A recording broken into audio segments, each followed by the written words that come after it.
Ini grafik frekuensi respons dari Truth Ear Gate. Gimana cara bacanya? Aku akan share di video kali ini. Mungkin banyak dari teman-teman yang sudah bisa baca grafik frekuensi respons seperti ini. Video ini aku buat untuk teman-teman yang baru banget masuk ke hobi ini. So, intro bumper dulu.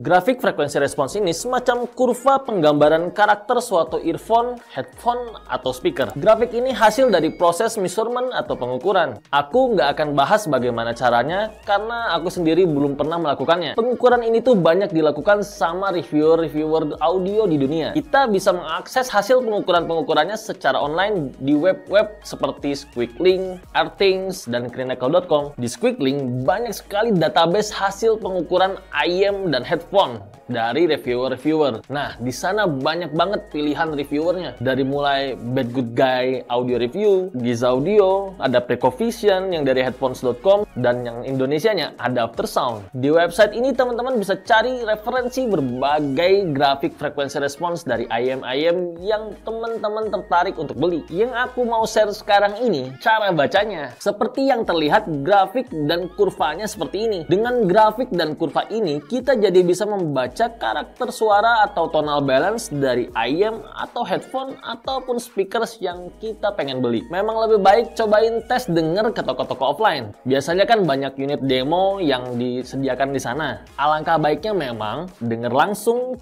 tes, cobain denger tuh speakernya atau headphonenya atau IM-nya suaranya seperti apa. Tapi misal mengakses ke toko audio itu sulit atau kejauhan atau di kota tempat tinggal teman-teman nggak ada toko audio offline, pakai grafik frekuensi respons ini bisa membantu. Yap, sekarang aku tunjukin gimana caranya mengakses grafik frekuensi respons dan nanti kita juga baca bareng-bareng. Squeaklink.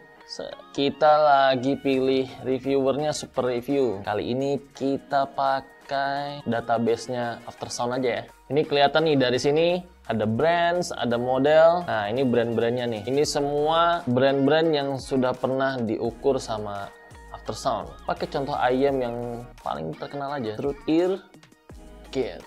Nah, ini kelihatan kurva frekuensi responsnya. Ini belum ada target preference-nya. Neutral targets-nya ada di bawah ini nih. Ada diffuse field, ada ethymotic, free field, inner fidelity ID, IF neutral 2020, IF neutral 2023. Nah, ini ada target-target yang diidealkan sama reviewer. Jadi mereka udah punya kurva sendiri yang berdasarkan taste mereka. Kemudian ada preference targets. Nah, kita pakai Harman aja ya, coba ya. Nah, jadi sekarang muncul ada garis putus-putusnya. Ini targetnya berdasarkan preference-nya Harman. Nah, yang di sisi kiri ini, garis vertikal ini ada angka-angkanya ini. Ini tuh penanda levelnya. Kemudian ini ada yang seperti bayang-bayang, tidak terlalu hitam angkanya. Horizontal ini rentang frekuensinya. Dari frekuensi 20 Hz sampai sekitar ya 20.000 Hz ini. Nah, kalau kita lihat Truth Ear Gate ini, kurva garisnya ini sangat dekat dengan preference Harman. Di area frekuensi upper mid-nya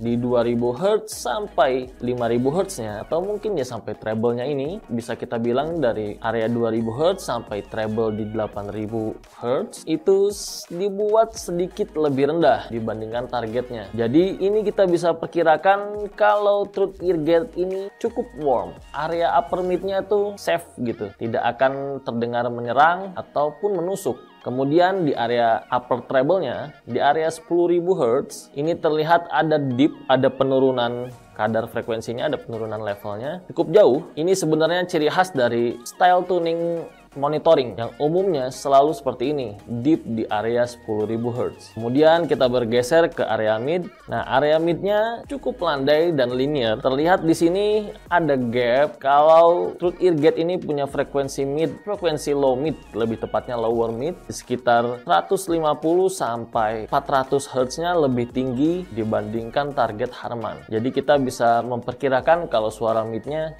cukup tebal. Terlihat juga garisnya sangat linear, tidak terlihat naik turun drastis, jadi aman dari resonansi yang mengganggu. Nah, kemudian naik terus ke area bass dan sub bass. Secara kuantitas atau levelnya, sub bass dan bass dari Truth Ear Gate ini sepertinya akurat mengikuti preference Harman tuning. Dan seperti yang aku dengar pun, kadar bass dari Truth Ear Gate tidak besar juga tidak kekurangan ya teman-teman. Jadi bisa dibilang Truth Ear Gate ini punya karakter yang cukup balance. Oh ya, untuk bisa membaca frekuensi respons ini pun teman-teman harus punya pengetahuan mengenai range frekuensi, seperti sub bass dari frekuensi berapa sampai berapa, kemudian bass dari frekuensi berapa sampai berapa, terus lower mid dari frekuensi berapa sampai berapa, mid berapa sampai berapa, upper mid berapa sampai berapa, treble berapa sampai berapa, sampai brilliance-nya. Aku pernah buat video reels mengenai range frekuensi. Teman-teman bisa ke Instagram Intium Indonesia dan lihat videonya di sana. Itu tadi cara baca grafik frekuensi respons. Semoga penjelasanku bisa dimengerti teman-teman.